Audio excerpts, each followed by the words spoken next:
and welcome to the Crushcast. I'm your host, Claire Higgins, and this is a place where we discuss crushes past and present and what they can teach us about ourselves. Today I am here with Kristen. How you doing? Good. I got up on a Saturday morning for you, so obviously I love you. Thank you very much. We are going to be discussing Kristen's crushes, and we'll just jump right into it, I think. Yeah, why not? Why not? Just peel the Band-Aid off.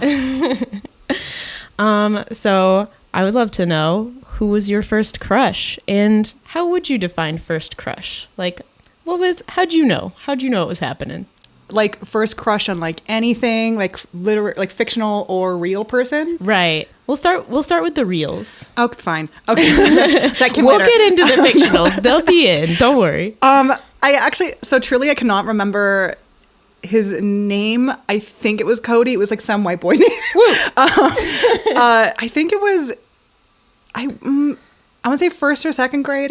And I couldn't tell you what drew me to him, because again, so long ago, and I blocked out most of those years. But I think he was like, I don't know, he must have been cute. I gotta assume he was cute. I don't know if I was into the, Okay. Any aspect of like, you got some cute eyes, got a little swoopy hair, or I think it was the swoopy hair. I think that was definitely a factor. He had good hair, good for you at age whatever you are in first grade, 5. No, I think he had like really pretty blue eyes. Yeah, classic. You had a classic taste. Yeah. Okay. Couldn't tell you anything about his personality.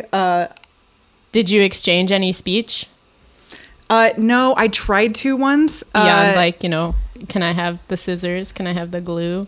No, I tried. I first of all, I did try to sneak him like a very secret Valentine's on obviously Valentine's Day. Whoa. But I put it into the wrong desk by accident. I couldn't tell you how I did this. I just was nervous, I guess. Uh-huh. And he was like, I don't know how I did it. I was just stupid. I don't know. I was like 5. Do you remember what the Valentine in question was? That's what I want to know. Did you write something down, or was it just like this? Maybe this was bigger than the other Valentines given to the rest of the class? I think it was the classic, like, I'd like to be your girlfriend, because I am qualified to make that decision at age very 6, nice. Whatever. You were bold. It didn't pay off. Yeah, wait, so this went to the wrong person? Did the wrong person? The wrong person. I mean, obviously it was addressed to him, so okay. the wrong person did give it to him. Okay. But it obviously had my name on it. But so it just the initial embarrassment of messing up the actual location, and then he pretended like he never got it. He never spoke or said anything about it. He just ignored me. Fair. So yeah. I mean, fair at age 6. Yeah. I can't believe he didn't know I was the love of his life. Yes. Right then, right there. That's also bold at not being anonymous or anything like that. That it really was, hello, Cody. This is Kristen. I think it would have been braver if I had said it to his face or gave it to him directly. So there was still a bit of cowardice in there. The fact that I'm just like sneaking into the desk and like running away so I don't have I was like, the rejection, if it happens, will be delayed. So I was still a bit of a coward, but at least I put my name to my secret letter. Yeah, you were allowing room for victory. Like, you wanted him to know who was the potential girlfriend in the situation. in case, I also feel like a factor must have been, and I feel like this is just like a little bit of like the queerness creeping in, where I feel like I do remember that I think everybody in the class had a crush on him. At least everyone who had the affinity towards boys had a crush on him. Yeah. So I felt like it was very much a like, oh, this is the person that like I should have a crush on. Yes. And like, so I think it's probably for the best that he did not respond to my Valentine offer. Well, I'm really happy to know that. And it is, you do identify as queer, so do you have a first girly crush? I'm trying to think of like, because I think my first girly crush was a fictional character. Nice. So I think that was like the significant one. I'm trying to remember, like, I feel like it's sort of hard to tell because I think a lot of what I was doing when I was younger was like, wow, I just really admire this girl. I just really want to be her best friend. I want to be her. Like, I love everything about her. And that's it. Yeah. And could not stress this. Can't stress this enough. That's it. That's it. I want to be her. I don't want to be on her. No. I just want to be her. Just around her. Yes. Maybe, and maybe that around at some point is on top, but like, who knows? Just like a lot. So like, I think just like a lot of denial. So I think it's hard to pinpoint like who my first real crush would have been without like all of the massive amounts of repression and suppression. But I do remember, I think when I started realizing or at least admitting to myself that something was up was high school. Although there's a bit of an irony to this, I guess. But like there was my best friend started dating like a girl, and she was also a girl. And it was like such a weird thing for me because I grew up like very conservative. But like luckily, I think a lot of people I was friends with were much less conservative and more open, including obviously my best friend. So by that time, I was definitely like catching on to being like, maybe the church isn't right about everything. Maybe they're just people too, and they're also wrong. So I was like not, but I felt this like really insane like jealousy about the relationship, and like, I think like I'm not proud of like the friend I was at that point, and I apologize to my best friend later where I was like kind of against the relationship, but like not on like, it wasn't about like, me being like queerness is a sin. It just was me being like, are you really queer? Like, are you sure you want this? Like every person you've ever had a crush on has been like a dude and all that stuff. And it was just like a lot of stuff that I realized later was projection big time. Yeah. Not understanding. Yeah. And then I also realized that what was happening was that I had a crush on the person she was dating. And I think a part of me was just like very jealous that she was brave enough to actually go out with that person. Yeah. And that I couldn't admit to myself. But also that person later came out as trans. So actually he's a dude anyway. So regardless, we were both attracted to a dude. So it doesn't even really count. But I guess that's whatever. Great. And credit to him. He was hot as either gender. Love that for him. Yeah, I think that makes a lot of sense. I feel like jealousy of many kinds at a young age, like you're not able to express that, you're like, I'm not jealous. I must be something else. This person must be wrong. This person must be, but of like, this person has something or has done something that I want to do. Yeah. And I'm mad about that, and I don't understand. Yeah, like, just me bending over backwards to be like, I think it's just, I just don't know if I just don't know if they're right for you. Like, and it's like, okay, all right, who are they right for? They might be right for me. But okay, let's move on. Who was your biggest crush when you're looking back of like, if you would define the word crush and this was the crush to crush them all, who would that be? This guy in high school, again, I of course picked the guy that like everyone had a crush on. Cool. And who was also just very, very pretty. Nice. And like a little shorter than me. Like there was things that were adding up about this guy. But yeah, just like he was very, very pretty, very, very charismatic. Everyone really liked him. Like everybody had a crush on him. Yeah. What was his name, or what is a fake name we can give him if you feel uncomfortable? I mean, he's not going to listen to this. It's Alexander. All right, Alexander. Also, I don't care. Like, I'm older now. Yay. I'm over it. Sick. Alexander in full. This was not an Alex. This was an Alexander. Yeah, Alexander in full. Yeah. Very nice. Yeah. Okay. Very formal. I can definitely see, not knowing what this person looked like at all, I feel like being attracted to an Alexander. Yeah. That's like a great good name. Yeah, great name. Took full pride in the full name. Yeah. Woo. Yeah. All right. Great. What was it? Okay. Very pretty. Yeah. What age was this also? I want to say, like, I think he was a year older than me or a year above me in school. And so I think I maintained this crush, like, pretty much for the most part, I think all 3 years. I mean, I think I was,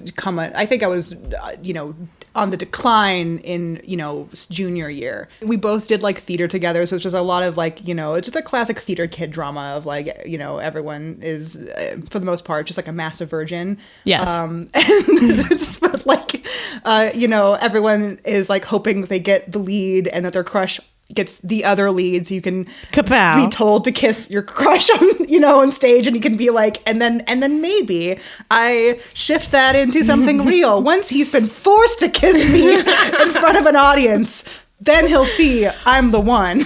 Once I kiss him so good after not having kissed anyone in my life, me, he'll a virgin, in every sense of the term, just like I'm gonna wow him. It'll be natural. It'll be preordained. It'll really knock his socks off. That's great. Was he often getting the leads? Was he like the guy? No. It's just like the general. It's like the dumb high school theater kid like fantasy, but yeah, like what if? Yeah, but no, he also didn't even do like the theater program or the after school, like whatever, musical or play. Oh, every semester. Wait, he was. Oh, okay. No, he did it most semesters, but not necessarily every semester. Got it. I would love if it were like he didn't do theater, but I did, and so one day I thought maybe he would. I'm just peak delusional.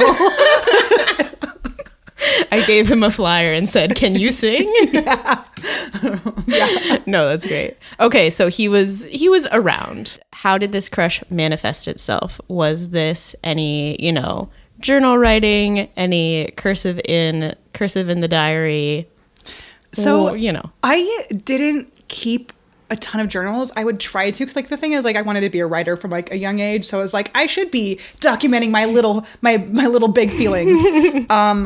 But I also just like, again, was in a very conservative home with a very like, overbearing mother. And so like, I think I also had this big anxiety that she would like read the diary to see what I was up to and how I was feeling. Yeah. So I actually never ended up putting like a ton in the diary. It wasn't even a safe space for you at that time. Yeah. So unfortunately I did not document a lot of it, but it was a lot of like, I feel like what it was just like constantly like talking about him, obviously with like all my friends, to a point I'm sure it made them like so annoyed and just like this again, because at a certain point it's just obviously like not a thing that's going to happen. But like I try to think of like if there's any like real documentation I have, and it probably not. Like at some point I got a cell phone in high school, so it's probably on my texts somewhere way back.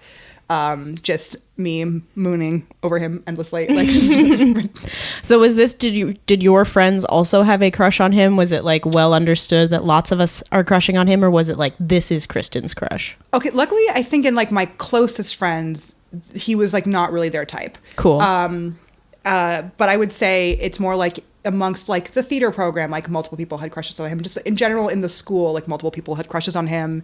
Like I feel like a couple girls every like, dance season was like hoping to ask him out or hoping he'd ask them out is really more appropriate. Yeah. So there was no fear of like, I don't want anybody to find out. I feel like your friends knew, but like you probably didn't want him to find out accidentally, or what was the deal? I think at first I didn't want him to know, and then at some point, and like I think at some point I was trying to drop subtle hints. They were not subtle, they were really bad. I mean, like one time, like again in theater, I was just like lying, like I would do this thing in theater where I would just like unbutton my shirt, just one extra button to be like, and one time I was like lying on a table, I think just like in between like scenes, I think it was like a dress rehearsal, and I was just lying on the table, and he walked up to me and he buttoned up my shirt. That's like kind of sexy for high school. It's not how he intended it. I think he was like, and he's like, he was, and I just think I did not realize this at the time, because to be honest, it would be like, frankly, an immediate turnoff for me. But he is such a massive Christian boy. Like he's a very good Christian boy. Keep it conservative, young lady. I think from my perception of like, he's, a very devout person. And I think but that's where it was coming from. It wasn't like, what if I buttoned your button? It was like, hey, you should button your button. I think my interpretation is it's like, it's him in his own little good Christian boy way indicating like, I'm not interested in this. Oh my God. No. Put them titties away. Oh, that is very different. I feel like the way that I remember the backstage of theater rehearsals and stuff is like there's like room for like little things like that, you know, of like, that's what I thought. I have to put on my costume. What if I didn't put it on all the way? Yeah, that's what I thought too, and I just did not realize that he was not the dude to do that with. Apparently not. I can't believe him. I'm like, I know. I can't believe I was putting out my A cups there for him. And he just said, no thanks.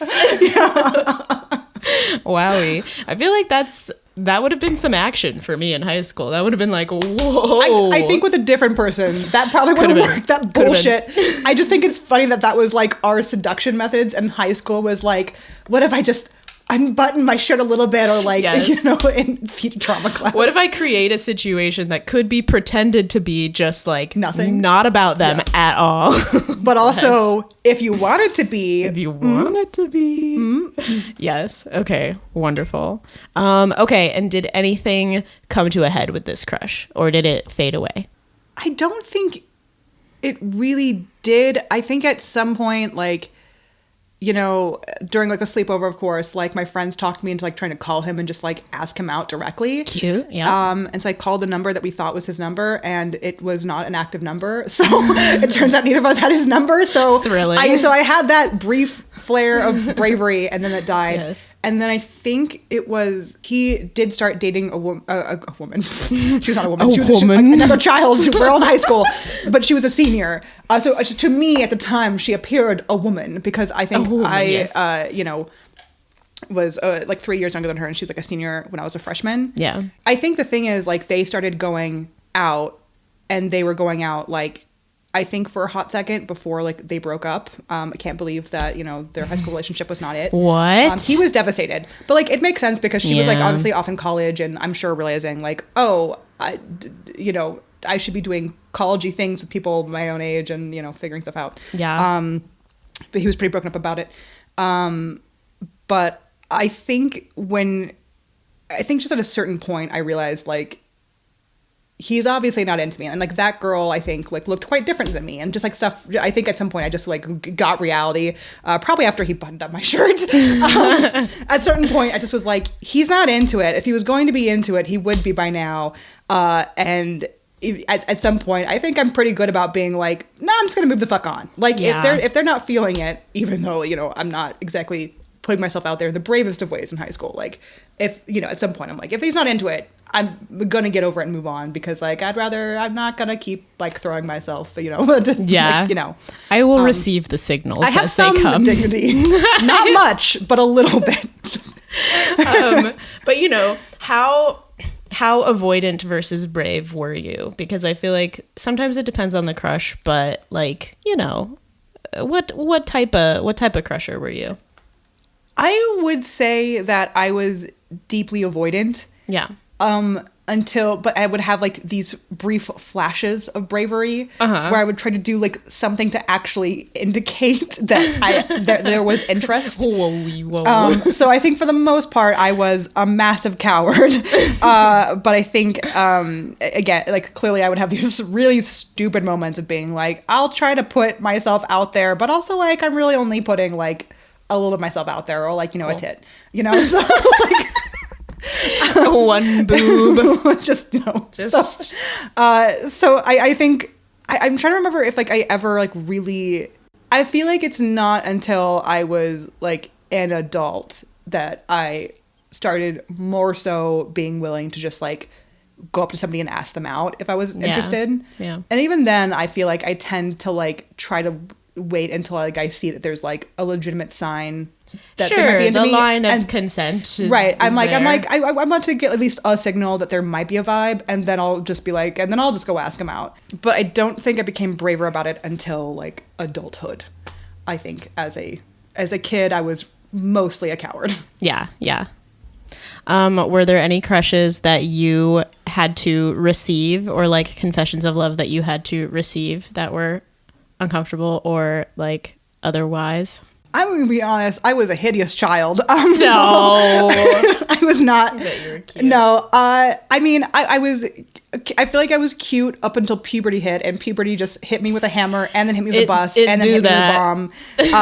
Just everything wrong possible. I have, you know, curly hair, and it was massive when I was a kid, specifically after puberty. And my mom did not know how to take care of curly hair. So I would just like try to like brush it out. Hermione Granger moment. Yeah. So it was just super big and frizzy, and I would tie it back in like just the worst, ugliest bun you can imagine. Nice. I'd wear a plastic back brace for like most of middle school and high school. Like I just was not. Kristen. I was multiple hormone issues. So I had bad acne. Like I was not a hot item. You had a trifecta going. Yeah. So I think every once in a while there was like somebody with a crush. But I feel like the vibe is like, I was like, do you really like me, or are you just lowering your sights? Being like, this girl in the plastic back brace must be desperate for affection. And I'm like, you'd be right. But I, again, have like a scrap of dignity. Yes. We need that. Yeah. Trying to figure out what their intentions were. Yeah. I think for the most part, growing up, I feel like there was never crossover of like, I like this person and this person likes me at the same time. Yeah. I think like later a rare magical occurrence, truly. I know.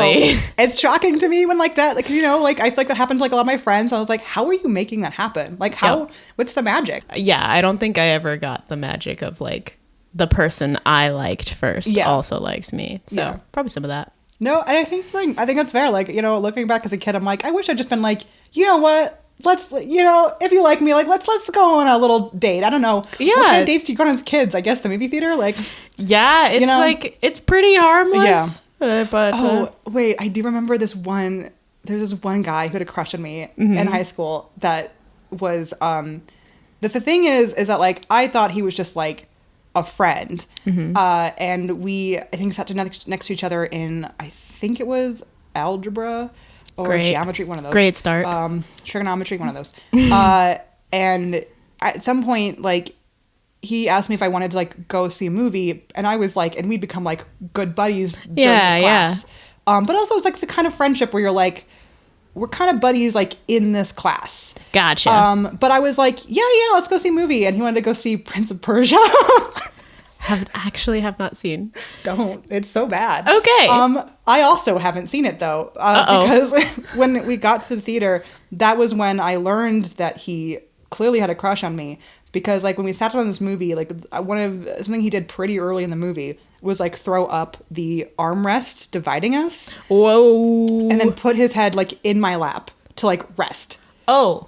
That's a swerve. That's weird. Yeah. Just full on, like it, and like to me, again, a very like repressed child. It was just like a weird, bizarre. Just like I just feel like I feel like you skipped like so many levels of like intimacy, and also just like checking. Are you a sleepy friend? Like what's going on? Like, do you think we have the relationship in which you can just like rest your head in my lap? Yeah. And so then I was like just not watching the movie because then I just was frozen in terror and just being like, how do I tell this guy, get the fuck off my lap, and I don't want this. Yes. And like, so I couldn't tell you half of what happened in that movie, and it sounds like that was a good thing. You were just like fight or flight response the entire time. Yeah. And then we got out, and I just like, as soon as the movie was over, I was like texting my parents like, please come pick me up. I gotta go. Like, I have misread the situation. I thought we were buddies. But I don't remember, like, I actually can't remember how I let him down, but I think I did say, like, I can't remember how I communicated, like, just friends, but I did, and our relationship definitely did change after that. Yeah. Not like he wasn't like some big dick about it, but like, I definitely think that like what he had been wanting out of it was a relationship. And when he realized to put his head on your lap on a regular basis, perhaps. Yes. I don't really know.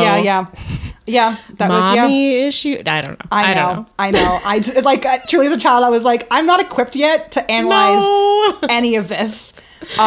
Complex. Yeah. So so that friendship sort of petered off. But like that was like, and I feel like that kind of vibe of a thing has happened to me a bunch of times where like a guy friend has been like, you want to hang out? I'm like, yes. And then like, yes. At some point into the hanging out, I'm like, oh, you think this is a date? Yes. But you never said that to me. Did not say the words date. Yeah. Maybe raised eyebrows and you missed it, but like, yeah. It sounds like That's pretty confusing. Yeah. I think to a certain degree, like, I'm a relatively direct person, so I do kind of need you to say to me, like, I like you and I want this to be a date. And it then is I helpful. can, like, yeah, it's helpful. Yeah, I think so. Yeah. Yes. I do remember once in high school, I unknowingly went on a date with a guy. I had kind of like maybe hoped it was a date, but the word date was not said. The vibe on the date was not date. I was like, oh, okay, this was just a friend thing. Copy that. And the next day at school was how I found out that it was a date. And he believed we were already in a relationship without any... Oh, I feel like is a classic high school story. That is... Like, just a guy being like, we hung out one time. Yes.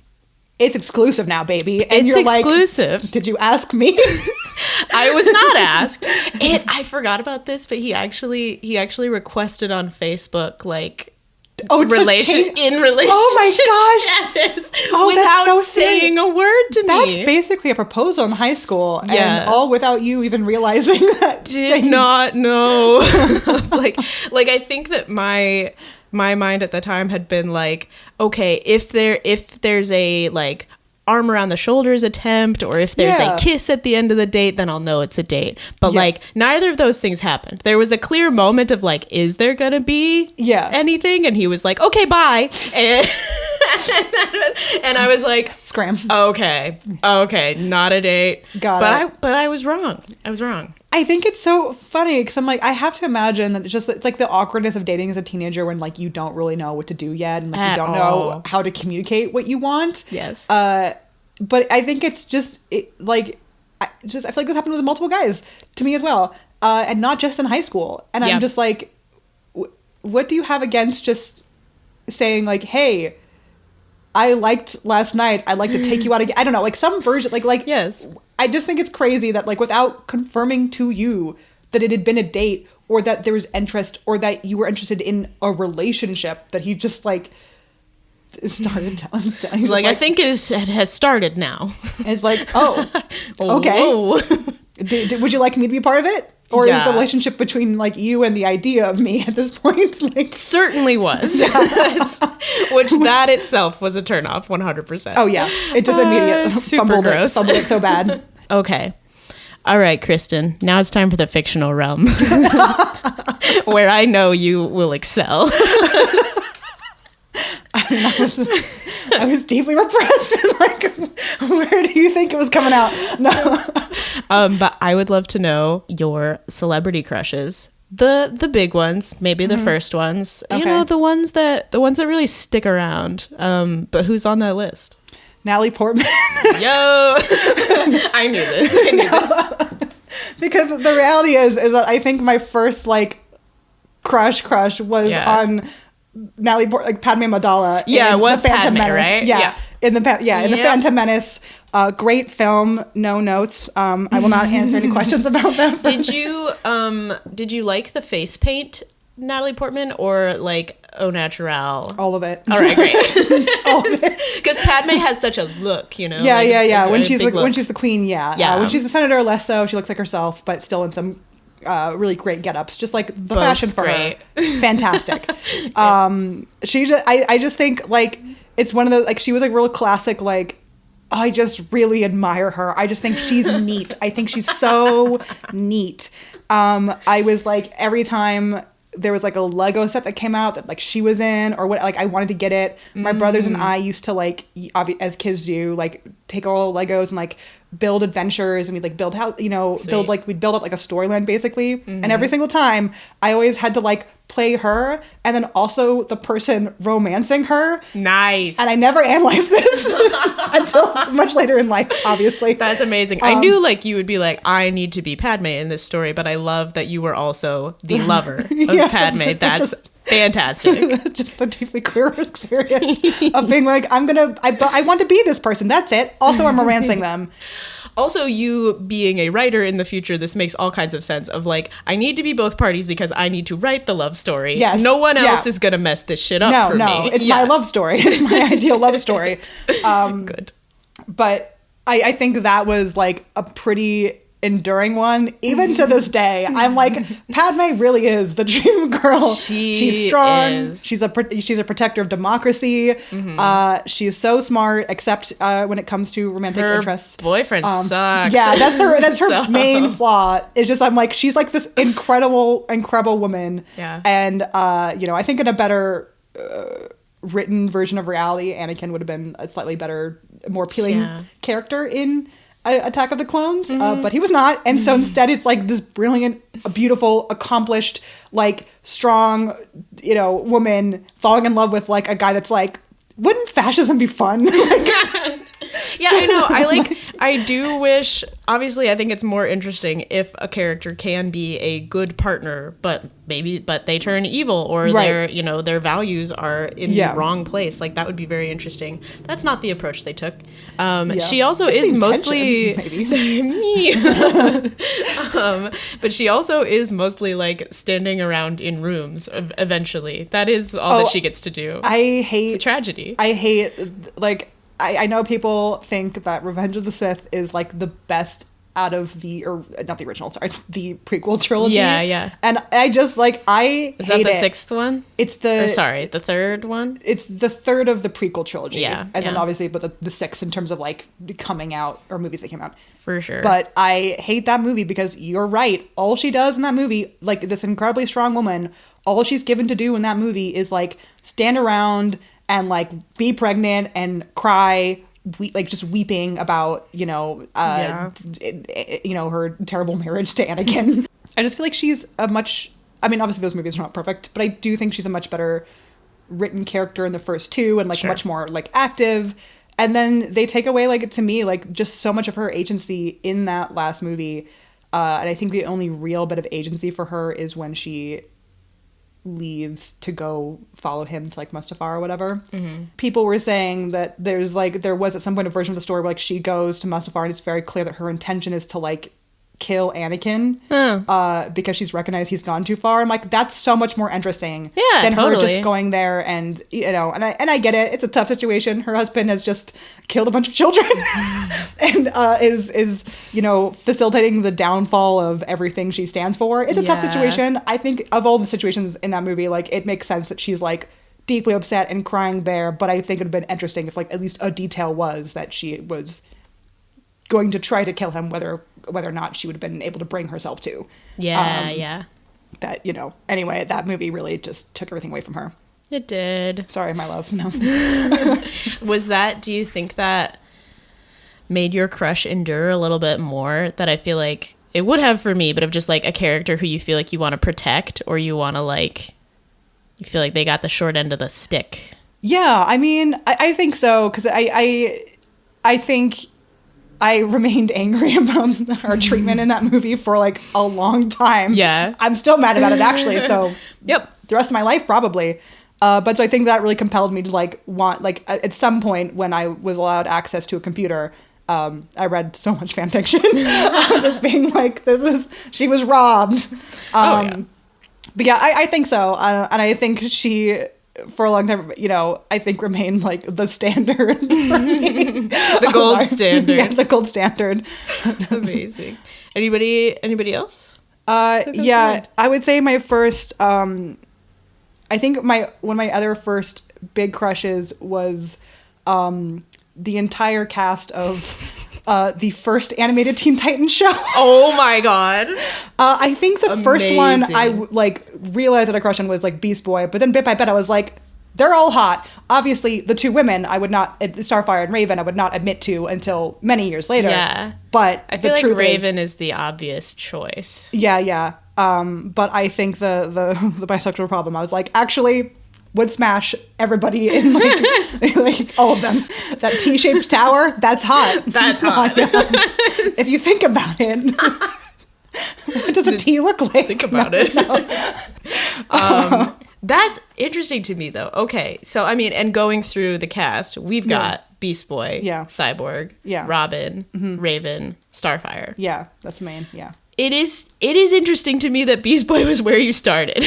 What? He's a funny guy. I love somebody with a sense of humor. He's a goof, he's a doofus, but he's like really smart too, and I love that kind of character type. Like I almost want to say like it's like the Sokka. Although I didn't have, actually, I think by the time I was watching Avatar, I actually like did not have like a crush on Sokka, because I think at that point I was obviously focused on Zuko. and Katara. But I feel like Sokka was like the understudy for me, crush wise. Of like, you know, if Zuko's not on screen, it's like, okay, who are we looking at? And Sokka's a great second option. He'll do. He's great, but I think Beast Boy just, it's like he's a funny guy. He's got a deep heart, and some really horrible things have happened to him, and I want to protect him. And he's been through a lot. I mean, all those kids have. Yeah, I don't remember their origin stories, to be fair. It's all trauma. Every single one. Are they like... in Teen Titans is for trauma. Trauma Titans. Trauma teens. Yeah. They're basically X-Men, right? Like, they're mutants. I mean, they're DC characters, so... Oh. Pardon. That's a good full nerd. But I think, you know, in the sense that, like, yeah, they're all kids with, like, powers. Aside from Cyborg, obviously, who is, you know, a cyborg. And so his, quote, powers come from the cyborgness of it all. But everybody else, I think, you know... Well, actually, I don't think you would qualify them as mutants, because I think to be, like, a mutant... you would have to be born with your power. Like, Beast Boy was experimented on. I mean, I guess I haven't read all the comics, so, like, I don't know. Maybe there's a comic where Beast Boy was born with it. Starfire was born with it, though. No. I also love Teen Titans as a show, but I was like, which woman am I, you know, of like, as far as the female representation here. I feel like Raven and Starfire were so opposite from each other that sometimes watching Teen Titans I was just like, no. I don't know which one I am, and that bothers me as a child. I think that makes sense, because I feel like, obviously, like, and I think you said this earlier, but like a lot of what we do as kids is like categorizing ourselves. It's like we're looking, always being like, oh, I like this category, and so like I want to adopt traits from this category. It's like a part of how you figure out your identity. Yeah. Which is, so I do think a part of like a lot of kids shows is like you as the audience member being like, ooh, I really want to identify with this. And I, you know, and I think my approach is that I didn't really feel. I think I felt an affinity for like all the Teen Titans, because I was like, I also am traumatized. So I think I didn't look too much deeper than that. I was like, I identify with all of them. All of them. So I was like, I didn't really need to I didn't worry too much about like which girl am I the most like. But even then, I couldn't tell you which one. I think I'm not nearly goth or cool enough to be Raven, and not nearly cheerful enough to in an attempt to hide the trauma as Starfire is, I would say. Understood. In both cases, you are purple hair. Oh, currently, yeah. So clearly, I've ended up veering towards the Raven side of things, I guess. But isn't Starfire's outfit purple? It is. Yeah. There you go. Yeah. So either one. Yeah, you're right. You're so right. You're both. If you could rank the Teen Titans from hottest to least hot, couldn't do it. Are you? Could you really not? I can't. Gun to your head. The thing I couldn't, because I feel Would you say shoot me? I say shoot me because I refuse to make any of them feel less, because I also think they all are bringing something different. Aww. So I think it's like I couldn't really. They're all a different kind of hot, and so I think it'd be hard for me. I think gun to my head, I'd almost just maybe. Nope, I can't do it, because I'd be like, my first was Beast Boy, but I think it was more just like the humor got me in first, and then I grew to appreciate everybody else. No, I love that. That's very wholesome. That's very fair of you, and that's very like I have crushes on them, but they are also my friends, and I like that. Yeah, they are my friends. They got me through a lot. Those Titans. Okay, sick. Next, do you think you have a type? I don't think I have a specific type in terms of like, because I just feel like if I look at like all my crushes, both real and fictional, and like even people I've like dated, I feel like I've been into like a bunch of different like varieties of people. I don't know. I think it really depends. It depends on the vibe. I do think that I, as a very general thing, like really am drawn to like kindness and humor. Like if somebody is, in any way mean, it's gonna shut it down for me. And like some people are into that and I'm just not. And like if your humor is kind of like mean and punching down and like you're gonna like lose me immediately. I think like I think like in the most vague sense, I'm like, I want to feel like somebody is nice and thoughtful, and like I don't want to be especially as an adult, I'm like, I'm just not interested in emotional immaturity. Yes. I don't want to be someone's mother and teaching them how to be a compassionate, considerate adult human being. Like, I don't want to teach somebody how to treat me well. Like, I'm like, I'd like to think that you as an adult are figuring that out on your own. Yes. Yeah. Very personality driven. Yeah.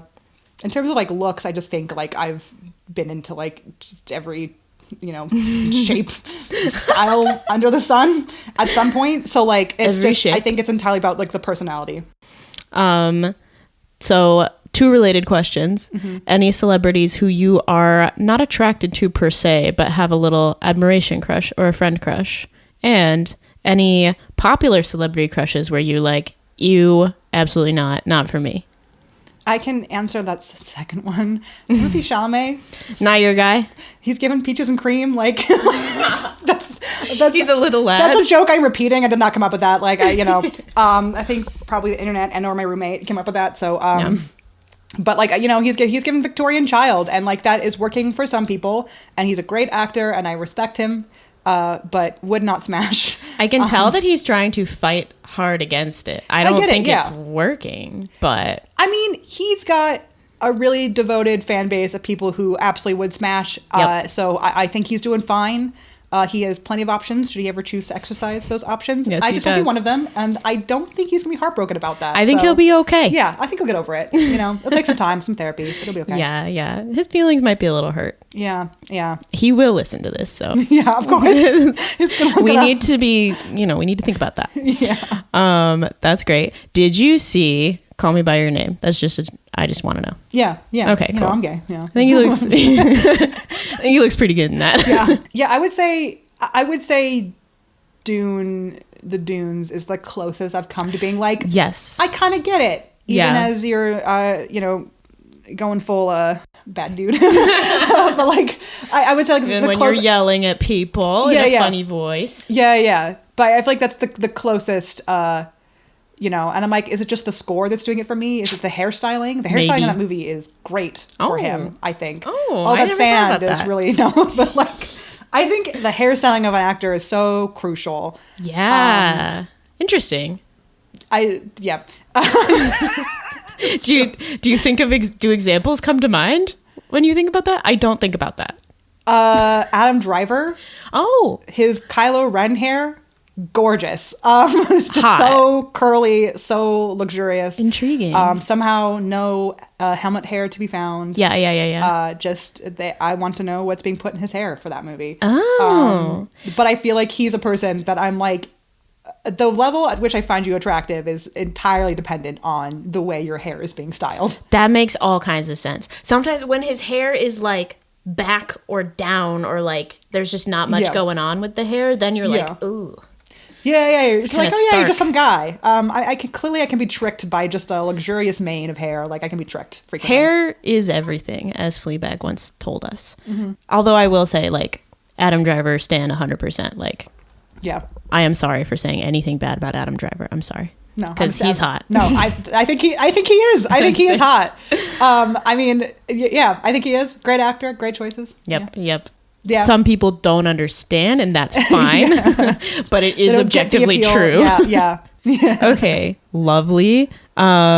Timmy's not for you. No, he's not. That's fine. I understand that. Yeah, I'm trying to think if there's other like who else is like really hot right now. What do you think of Sebastian Stan? Smash.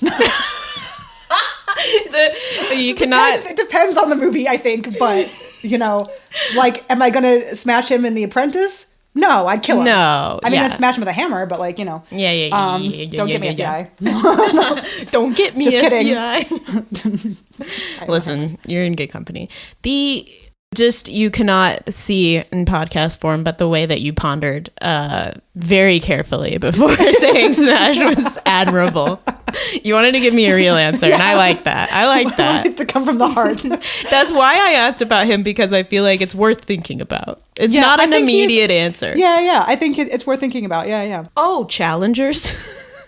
What about it? Just everybody there. Smash. Actually, here's the thing. It's like, I don't really I think I'm just not interested in getting in the way of like a married couple, you know? So I would only really smash Zendaya, and it's okay if the two men are in the room, but they should be focusing on each other. No. Zendaya is the one closest to marriage. But are you talking about in the movie? Oh, no, in the movie. Okay. No. I was like, she's the married one. Is. Actually, here's the thing. I feel like that would be a fun throuple to join in. Zendaya and Tom Holland. Make it a quad? Oh. Yeah. Never mind. Yes, in the movie. No, you're right. In the movie, and then also Zendaya and her fiance outside the movie. Oh, 100%. Really, the answer is just, if Zendaya's there, I'm not going to say no. Yeah. Because obviously Zendaya is going to come for me. Yes. I feel like the best answer about what's going on with Tom Holland and Zendaya would be like, they are into the throuple thing, but only together. Mm-hmm. Like, it would need to be, they need to be together, but it's open. I know. I like that. I think there's a risk in believing in any Hollywood relationship, but I'm really rooting for those crazy kids. I'm taking that risk. I know, I'm taking the risk. I'm letting my heart, putting my heart on the line. I'm believing in them. I really like them in interviews. Wow. Yeah. Really good. Great. Okay, but you would be a throuple with Zendaya and Tom Holland. Yeah. Would you be a quad with the cast of Challengers? Like the cast or the characters? Good question. I just mean the cast, really. Okay. So in the real world. In the real world. You really need to have the story in your mind. I can see this about you. Yeah. Here's the thing, is I don't really know... much about to be clear, I don't know any of these people in real life. Yeah. But I think you don't? I know, never met them.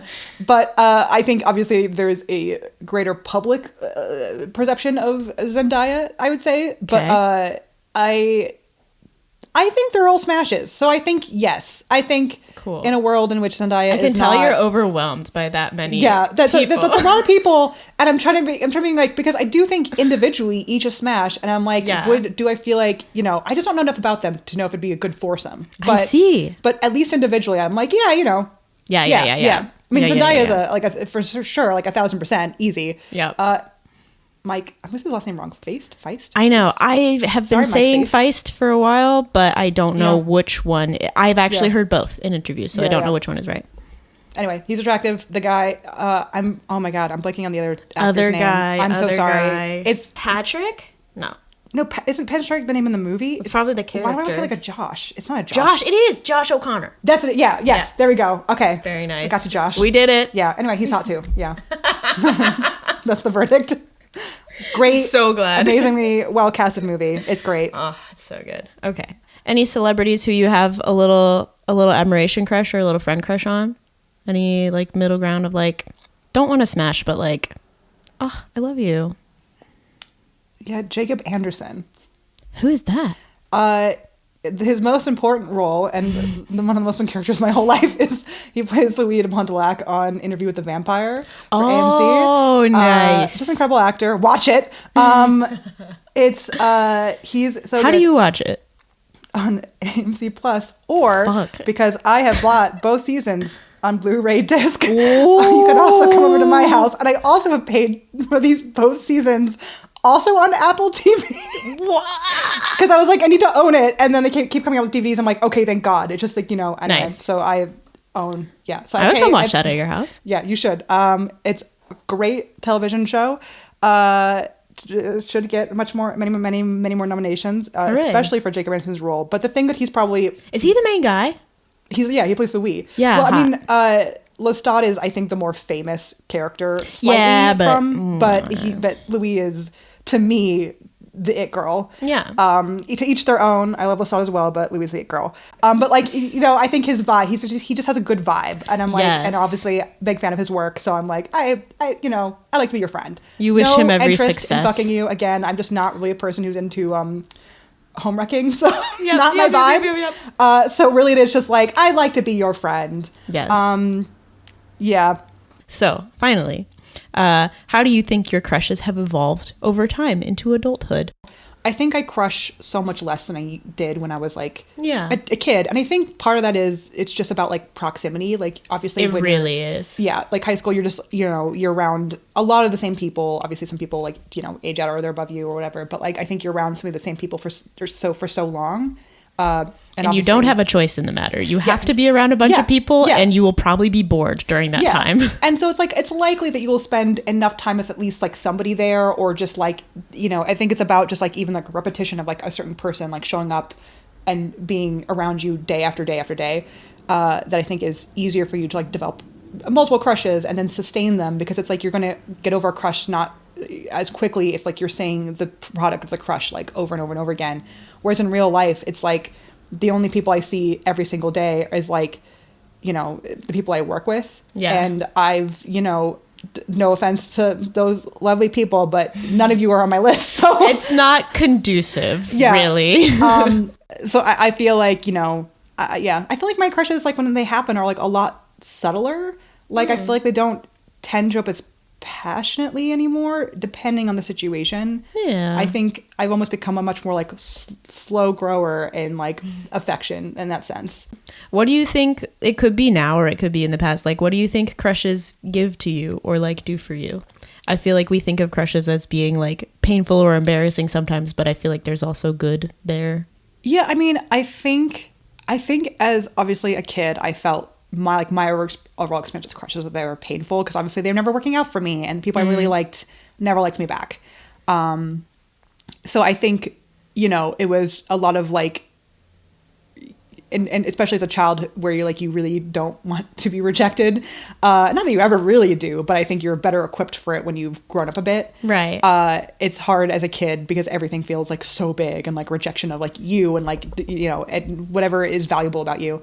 So I think crushes as a kid were like much more hurtful. And I think as an adult, it's a lot easier, especially because you're not like, if you get rejected by somebody, like depending on the situation, like when are you going to see that person again? You know what I mean? Like depending on like where you met that person or like who they, hopefully you never see that person again. So it's just like, that person doesn't really know me. So who cares? Yeah. And you have a stronger sense of self that you're like, I know who I am, and my life is not as short as it was when I was so little. Right. And I think it's easier to be like, if you aren't into me, then good riddance, good luck, Godspeed. Like, so I think it's still, I think, terrifying sometimes to put yourself out there, but I think it's a lot easier to, I think, not like internalize the rejection to like such an extreme. Yeah.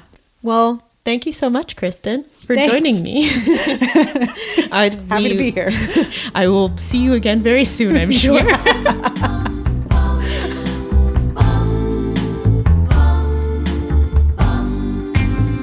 And that's our episode. Thank you so much for listening, and thank you to Kristen for sharing and for being vulnerable. The Crushcast Season 1 will air every Tuesday wherever you get your podcasts.